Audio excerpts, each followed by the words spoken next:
ինչու են թուրքերը ադրբեջանցիները մեծ տեղ տալիս լուսնին եւ լուսնի յուրաքանչյուր հասունացման փուլում փորձում են ինչ-որ ռիտուալներ, ծեսեր անել։ Բայց ես էլ եմ դրա մասին խոսել եւ ամեն անգամ, երբ որ լուսինը խոյի կենդանակերպում են եւ ինձնից հետո արդեն շատ աստղաբաներ սկսել են այդ մեթոդներով հաշվել եւ երբ ես 2021 թվականի երբ այն դեպքերը տեղի ունեցան,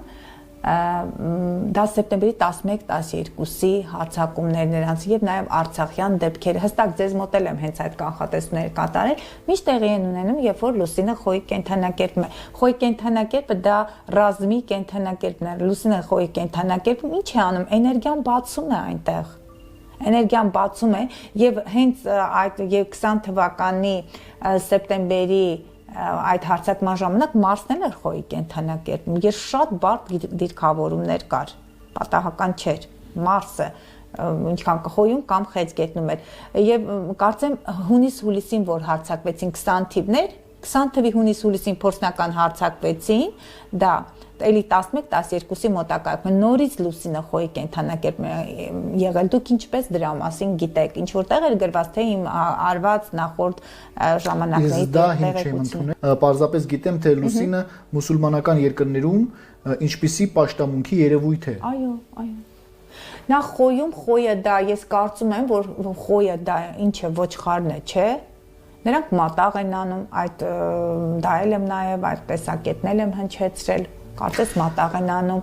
արյուն են հանում մատաղ սերունդն է այո լուսնի դիրքը լուսինը ուղղակի կարևոր այդ եթե հնարավորություն եղավ լուսինը ինչ է էներգիայի ամբողջ հոսքը միանգամից ուղղում է մի ուղղության վրա իսկ խոյը դա կռիվն է Սիրելի Գայանե խնդրում եմ պատասխանել Հայաստանի ղեկավարը զգում է այն աղետը, որը դուք կանխատեսում եք, ինչ է սպասվում Հայաստանին։ Կարծում եմ, որ զգում է, ինչպես չի զգում։ Ամբողջ ժողովուրդն են զգում։ Տեղյակ է։ Կարծում եմ, որ տեղյակ է։ Հայաստանը Չնայած երևի չի լսում մեզ։ Հայաստանը ունակ է իր ուժերով պահել տարածքային ամբողջականությունը, թե պատերազմը իր խոսքը եւ բացասական էներգիան փոխանցելու է։ Կարծում եմ, ոչ թե ունակ է երևի, բայց մենք եթե մեծամտանանք հարգելի արեք, պետք է ասեմ, մենք կարող ենք, ինչպես կարող ենք այդ թշնամական պետություններով շրջապատված, բայց այս պահին աշխարհաքաղաքական այդ